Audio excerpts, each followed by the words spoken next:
Welcome to Nana classes. दोस्तों, नाना classes के YouTube channel पे आपका स्वागत है। और आज रीट लेवल फर्स्ट और रीट लेवल फर्स्ट का हम सब्जेक्ट पढ़ रहे हैं पर्यावरण अध्ययन, जो बेहद इंपॉर्टेंट क्वेश्चनों से संबंधित बात करेंगे। आपको लगातार टॉपिक दिया जा रहा है। जैसे पहला टेस्ट हो चुका है जिसमें हमने परिवार, संयुक्त परिवार और उसके खान पान वगैरह सब की बात की थी। कल आपको मैंने टॉपिक दिया था कौन सा, वस्त्र आवास, मानव आवास, जंतु आवास, उससे संबंधित आज 30 इंपॉर्टेंट क्वेश्चन लेके आएंगे। तो आशा करता हूँ जो भी विद्यार्थी इस कंटेंट से जुड़ा हुआ है सबने इस टॉपिक को पढ़ लिया होगा। आज इसके 30 प्रश्नों की बात करेंगे, बेहद इंपॉर्टेंट और मुख्य तथ्यों की भी बात करेंगे। तो शुरू करते हैं। उससे पहले वीडियो को लाइक कर दो, शेयर कर दो अपने दोस्तों में, रीट के जितने भी विद्यार्थी हैं, क्योंकि एग्जाम मान के चलो आप मार्च अप्रैल के आसपास होगा, अगर नोटिफिकेशन दिसंबर में आता है और नहीं आता है जनवरी के पास फॉर्म भरे जाते हैं, तो मान के चलो आपको 2-2.5 महीने मिलेंगे, यानी अगले 4 से 5 महीनों में एग्ज़ाम होगा। तो आपकी तैयारी को 4 चांद लगाने के लिए स्पेशल हमने मुहिम शुरू की है, सबसे पहले पर्यावरण अध्ययन की। तो अपने दोस्तों में आप शेयर किया करो और लाइक किया करो वीडियो, क्योंकि अब तक 100 विद्यार्थी भी पहले वीडियो को नहीं देख पाए हैं। तो शायद विडम्बना की बात है कि हमारे राजस्थान में 10 से 12 लाख फॉर्म अप्लाई होंगे और उसमें रीट लेवल फर्स्ट के 3 लाख के आसपास होंगे। तो ज़्यादा से ज़्यादा शेयर किया करो ताकि हम इस सीरीज को आगे तक बढ़ाते रहें। और तब आपको पता है जब हमें सपोर्ट नहीं मिल पाती है तो फिर वीडियो को रोकना पड़ता है। जैसे पटवारी की क्लास सुबह शाम को आपको मिल रही है। तो देखिए 30 क्वेश्चनों की चर्चा करें। पहला क्वेश्चन देखिए, सर्दियों में, थोड़ा जूम करके आपको दिखा देता हूँ मैं, सर्दियों में किस रंग के वस्त्र पहनना अच्छा रहता है? अभी सर्दी चल रही है। सफ़ेद रंग के, हल्के नीले रंग के, गहरे रंग के या हल्के गुलाबी रंग के? सर्दियों में किस प्रकार के वस्त्र पहनना?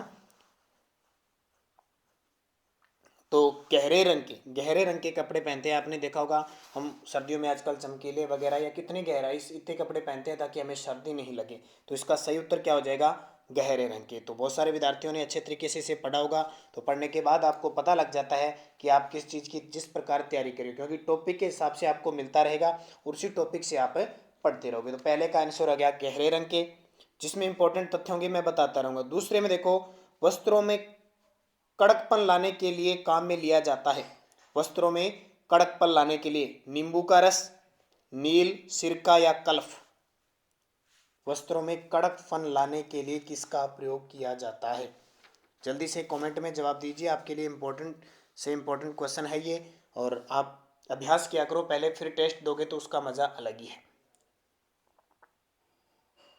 तो सही जवाब इसका कल्फ। वस्त्रों में कड़कपन लाने के लिए किसका प्रयोग किया जाता है? कल्फ का प्रयोग किया जाता है। तीसरा प्रश्न देखिए, फलक किन किन से तैयार किया जाता है? ये क्वेश्चन सीधे सीधे, इसमें कोई तथ्य नहीं ध्यान रखना। फलक किन किन से तैयार किया जा सकता है? चावल से, मैदे से, गोंद से या उपयुक्त सभी से? फलक किन से तैयार किया जाता है?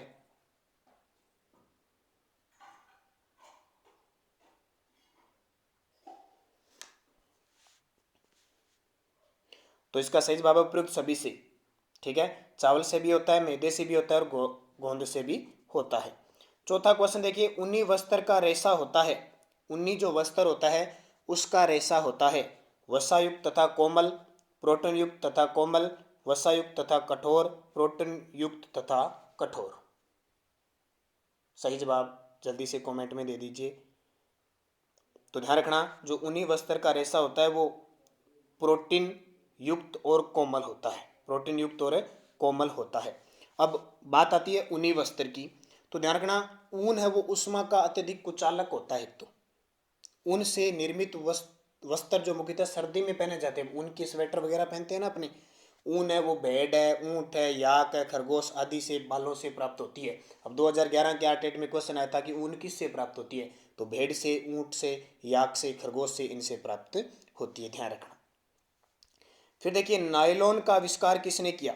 नायलॉन का आविष्कार किसने किया?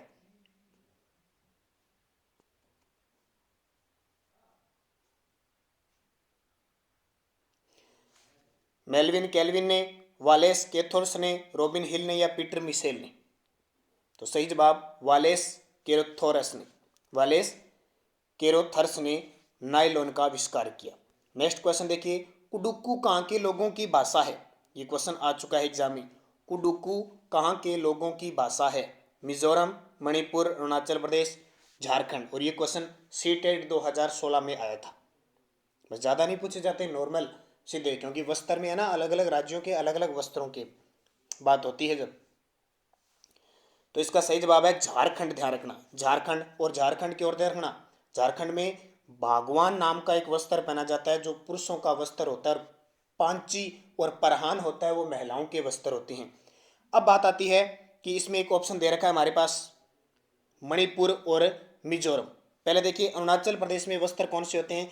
एक अरुणाचल प्रदेश का वस्त्र है मुकाक, जो पुरुषों द्वारा कमर पर बांधा जाता है, और एक है मुसाहिस, महिलाओं द्वारा पहने जाने वाली एक प्रकार की जैकेट है। मिजोरम की बात करें तो पुआन, मिजो पुरुषों द्वारा पहना जाता वस्त्र है, और पुआन चई महिलाओं द्वारा पहना जाने वाला वस्त्र है। तो थोड़े से टफ से नाम है, लेकिन नॉर्मल नॉर्मल हमें पढ़ने। कश्मीरी चोगा कहलाता है, कश्मीरी चोगा कहलाता है फिरन, अंग्रखी, बुगतरी या अचकन। 7 नंबर क्वेश्चन आपके। तो इसका सही जवाब है फिरन।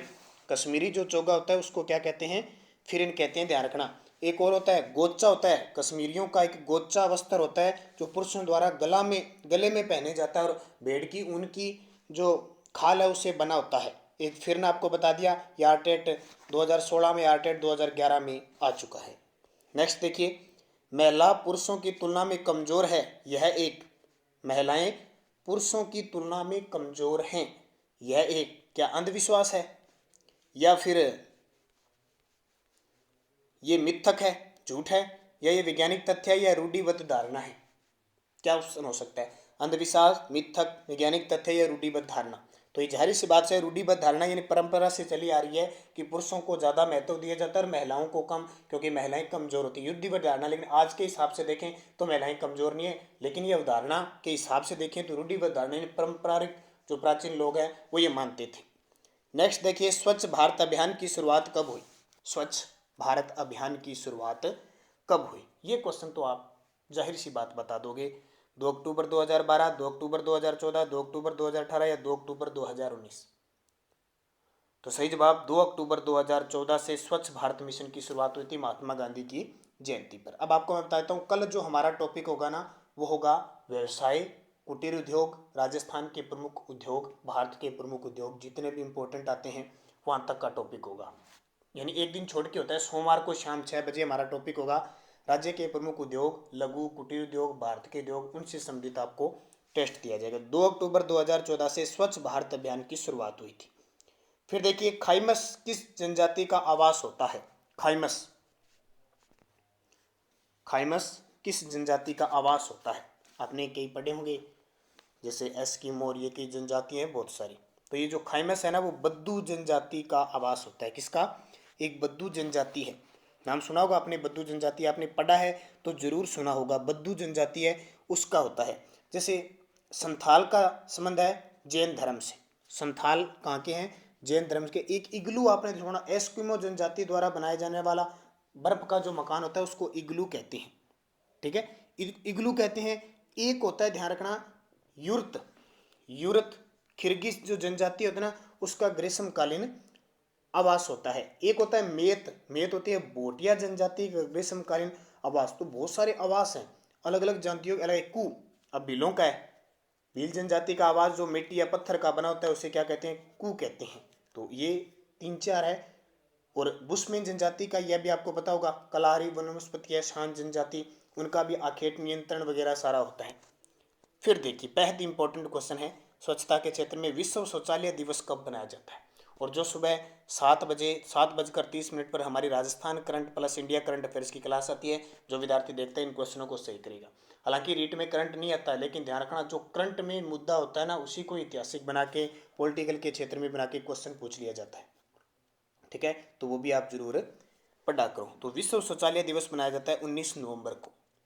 नेक्स्ट है, बर्फ से बने मकान इग्लू का संबंध किस जनजाति से।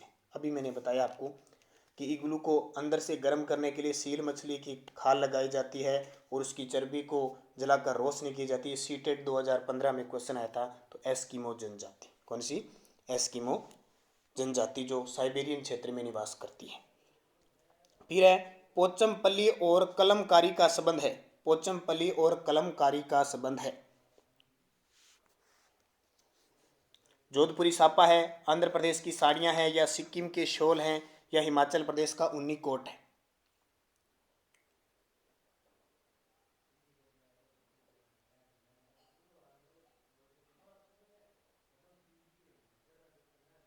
तो इसका सही जवाब है आंध्र प्रदेश की साड़ियाँ हैं। किसकी? आंध्र प्रदेश की साड़ियों के नाम है पोचमपल्ली और कलमकारी। और जोधपुरी साफा हमारी राजस्थान का, जिसे राष्ट्रीय पोशाक का दर्जा दिया गया है, तो ये भी ध्यान रखना। और सिक्किम के भी कुछ हैं, जैसे शॉल वगैरह, नाम बहुत उठ उठपटांग है, ठीक है, इनको थोड़ा पढ़ लेना आप। नेक्स्ट क्वेश्चन देखिए, वह भवन संरचना जिसमें निवास किया जाए आवास कहलाता है, यह किसके द्वारा परिभाषित किया? यानी आवास की परिभाषा दी गई।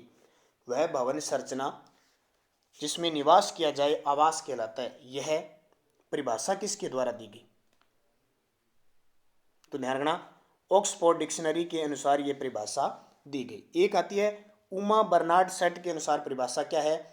वास्तव में जिस स्थान में पारिवारिक जीवन का वातावरण पाया जाता है उसे घर कहा जाता है, यह परिभाषा दी। आर.एस. देशपांडे के अनुसार आवास मानव समूह के लिए शरण स्थल है जिसमें दीवारें, फर्श, दरवाजे, खिड़कियां, छत आदि होते हैं, ये उन्होंने कहा था। और नाबार्ड ने कुछ नहीं कहा था, ये नाबार्ड एक संस्था है, ध्यान रखना। कृषि कार्यों, ग्रामीण क्षेत्रों को विकास करने के लिए, उन्हें विकसित करने के लिए 1982 में इसकी स्थापना हुई थी। सवाना, प्रेरी, डाउन्स आदि किसके प्रकार हैं? सवाना, प्रेरी और डाउन्स, नाम सुना होगा आपने। पथरीली भूमि है, जंगली जानवर हैं, या फिर घास के मैदान है, या बंदरों का आवास है? क्या चीज है ये सवाना घास के मैदान? तो ये घास के मैदान है, ध्यान रखना। किसके? घास के मैदान है सवाना। एक सवाना घास के मैदान है जो ये अफ्रीका महाद्वीप के अंदर है। दूसरा आपको बताया था प्रेरी है, उत्तरी अमेरिका के अंदर है। डाउन्स ऑस्ट्रेलिया के अंदर है। संगमरमर किस प्रकार की चट्टानों में पाए जाते हैं? संगमरमर जानते, नाम सुना होगा। संगमरमर मंडी हमारे किशनगढ़ अजमेर में है। किस प्रकार की चट्टानों में पाई जाती है? आग्नेय, अवसादी, कायंत्रित या उपयुक्त सभी। देखो पर्यावरण में इस प्रकार के क्वेश्चन, पर्यावरण का मतलब आसपास के वातावरण का सारा निचोड़, भूगोल, ज्योग्राफी, पॉलिटिकल, सारा हमें कितना ज्ञान है, वही क्वेश्चन आएंगे। कोई वैसे क्वेश्चन एकदम रट्टे रटाई क्वेश्चन नहीं आएंगे, इस प्रकार के। अब संगमरमर तो ध्यान रखना कायंत्रित चट्टानों में पाई जाती है, संगमरमर कायंत्रित चट्टानों में। गोलकुंडा किला किसने बनवाया था? अब आवास का नाम आता है तो इसमें क्वेश्चन आएगा। गोलकुंडा जो किला है वो किसने बनवाया था? पल्लवों ने, चोलों ने, चालुक्यों ने, या फिर काकतीय ने? और गोलकुंडा आपको पता है तेलंगाना के अंदर है। कहाँ पे है? तेलंगाना के अंदर है। तो इसका जो सही जवाब हो जाएगा वो हो जाएगा काकतीय वंश ने। किसने? काकतीय वंश ने। फिर देखो बंदर, शेर और चूहे के घर क्रमशः होते हैं। बंदर के घर क्या कहलाता है, शेर का क्या कहलाता है, और चूहे का क्या कहलाता है? तो बंदर तो रहता है पेड़ पर, शेर रहता है गुफा में, और चूहे रहते हैं बिल में। ये सही जवाब हो जाएगा। और भी है, अब आपको ध्यान रखना है बिल में कौन कौन रहते हैं। चूहा आ गया, सांप आ गया, खरगोश आ गया, दीमक आ गई, चिंटी आ गई, गोयर आ गया, सारे बिल में रहते हैं। फिर बात आती है गुफा, या इसी को कहते हैं मांद। तो इसमें रहते हैं आपके देखो शेर हो गया, भेड़िए, लोमड़ी, भालू। ठीक है। पेड़ पर, तो पेड़ पर पता लग गया, बंदर हो गए, चील हो गया, कौवा, टिड्डियां, ये आपको पता ही है। टिड्डियां तो अभी देखी होगी। घर में आपसे कुछ छिपकली कहाँ रहती है? तो घर में रहती है, ध्यान रखना, अपने दीवारों पे रहती है ना। चूहे भी घर में रहते हैं, चूहे पालतू जंतु। जल में मछली, मेंढक, कछुआ, केकड़े। पिंजरे में गाय, भैंस, भेड़, बकरी। बाड़े में जिसको कह सकते हैं शुक्रशाला में सुअर, अस्तबल में घोड़ा, जाल में मकड़ी। फिर है कुत्ता मछली का आवास है। कुत्ता मछली का आवास है। कुत्ता मछली देखो नदी में रहती है, तालाब में रहती है, झील या समुद्र में। तो कुत्ता मछली होता क्या है पहले तो आपको ये पता होना चाहिए। तो इनका आवास क्षेत्र कौन सा है? ठीक है। तो ये एक प्रकार की क्या है? समुद्री, तो समुद्र में रहते हैं, ध्यान रखना। ये रेगिस्तान का जहाज किसे कहते हैं? बड़ा आसान सा क्वेश्चन है वैसे, लेकिन फिर भी मैंने इस क्वेश्चन को दे दिया क्योंकि राजस्थान पुलिस में पिछली बार ये क्वेश्चन पूछा है अभी। तो रेगिस्तान का जहाज किसे कहते हैं? बंदर, हाथी, ऊंट, चिंकारा। तो सही जवाब रेगिस्तान का जहाज है ऊंट। ठीक है। और चिंकारा हमारे राजस्थान का राज्य क्या चीज है? राज्य पशु है, और एक ऊंट भी है। नारियल डाली हुई किसी भी करी के साथ उबाला हुआ टेपियोका किस राज्य का प्रिय भोजन है?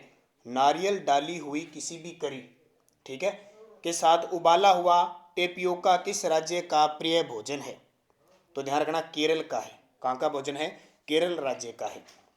फिर है आखेट का शाब्दिक अर्थ होता है, हालांकि आसान सा क्वेश्चन है लेकिन कई विद्यार्थियों को पता नहीं है इसका अर्थ। आखेट का शाब्दिक अर्थ होता है खेल खेलना, शिकार करना या घर बनाना। 3 ऑप्शन में ही आपका उत्तर आ जाएगा। आखेट का शाब्दिक अर्थ होता है, तो इसका सही जवाब है आखेट का मतलब होता है शिकार करना। क्या होता है? शिकार करना। नेक्स्ट क्वेश्चन देखिए 23 नंबर देखिए, निम्नलिखित में से हमारे देश के किस राज्य के अधिकतर लोग नारियल के तेल में पकी हुई समुद्री मछली खाना पसंद करते हैं? देश के किस राज्य के अधिकतर लोग हैं नारियल के तेल में पकी हुई समुद्री मछली खाना पसंद करते हैं? वो कौन सा राज्य?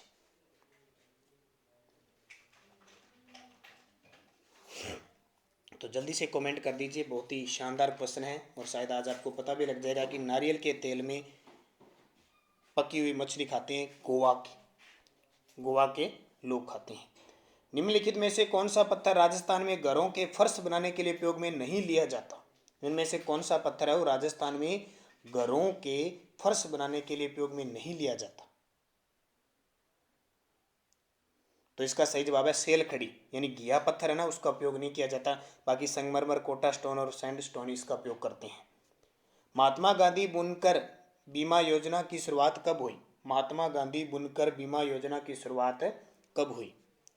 तो ध्यान रखना इसका सही जवाब जल्दी से कमेंट कर दो, फिर मैं आपको बताता हूँ। 2 अक्टूबर 2005 से इसकी शुरुआत हुई थी। कब? 2 अक्टूबर 2005 से। फिर है नेवला, कंगारू, चूहे आदि जीव अपना आवास कहाँ बनाते हैं? एक तो नेवला होता है, एक कंगारू होता है, एक चूहे आदि अपना आवास कहाँ बनाते हैं? तो ध्यान रखना ये सारे मरुस्थल में रहते हैं। ये कंगारू ऑस्ट्रेलिया का ना, ऑस्ट्रेलिया में बहुत बड़ा मरुस्थल है, तो उन मरुस्थलों में रहते हैं। ये नेवला भी रहता है और चूहे भी आपको पता है, तो मरुस्थलीय आवास होता है इनका। अब देखो घासी आवास, वन्य आवास, पहाड़ी, देखो ऑप्शन एकदम मिले जुले हैं, लेकिन जब एग्जाम में देते हैं तो मुश्किल हो जाती है। बुनकरों को ऋण उपलब्ध करवाने के उद्देश्य से नाबार्ड की स्थापना कब हुई? मैंने अभी बताया था, ग्रामीण क्षेत्रों में और क्षेत्रों में ये ऋण उपलब्ध करवाता है नाबार्ड। तो इसकी स्थापना कब हुई थी? 1982 में, 12 जुलाई 1982 को। टापरा डागला किस राज्य के आदिवासियों का आवास है? टापरा डागला किस राज्य के आदिवासियों का आवास है? तो राजस्थान के आदिवासियों का आवास है। फिर देखिए 29 नंबर क्वेश्चन, क्योंकि 30 ही क्वेश्चन आते हैं तो हम हर बार 30 क्वेश्चनों की बात करेंगे। बुशमैन जनजाति किस मरुस्थल में पाई जाती है? बुशमैन, ध्यान रखना बुशमैन का नाम शान भी है, शान, कई बार ये पूछ लेता है शान। तो बुशमैन तो कहाँ पाई जाती है? कालाहारी मरुस्थल में पाई जाती है। और ये कालाहारी मरुस्थल है कहाँ पे? तो ये ध्यान रखना अफ्रीका महाद्वीप के अंदर कालाहारी मरुस्थल है, वहाँ ये निवास करती हैं और अखेट करके जीवन यापन करती हैं। तो ये इंपॉर्टेंट है, पूछा जा सकता है, एनसीईआरटी में स्पेशल इसके बारे में लिखा हुआ है।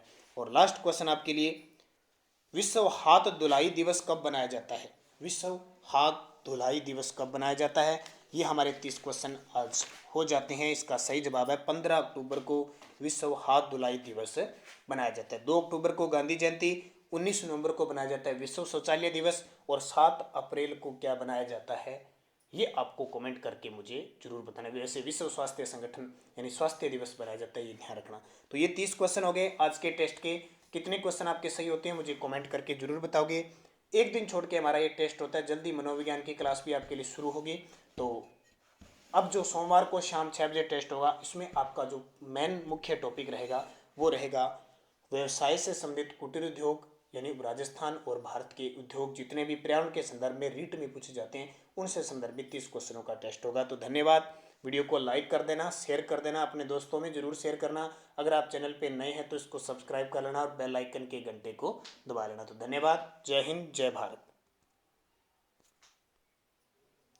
और इसके अलावा आपको थोड़ा बताना भूल गया, अनअकैडमी ऐप जिस विद्यार्थी ने नहीं डाउनलोड किया तो अनअकैडमी ऐप डाउनलोड जरूर कर लें। उसमें आपको आरपीएससी, एएस सब, जीएस, जीके, मेंस, स्केर्स क्रॉस प्राप्त हो जाएगा। अनअकैडमी प्ले स्टोर से डाउनलोड कीजिए या वीडियो के डिस्क्रिप्शन में जाके लिंक मिल जाएगा। तो वहाँ पे रीट के हैं, पटवार के, सब फ्री मॉक टेस्ट भी हैं और फ्री लाइव क्लासें मिलेंगी। आपको प्रोमो कोड लगाना है नानक क्लासेज और आपको क्लासें प्राप्त हो जाएगी। तो धन्यवाद। जय हिंद, जय भारत।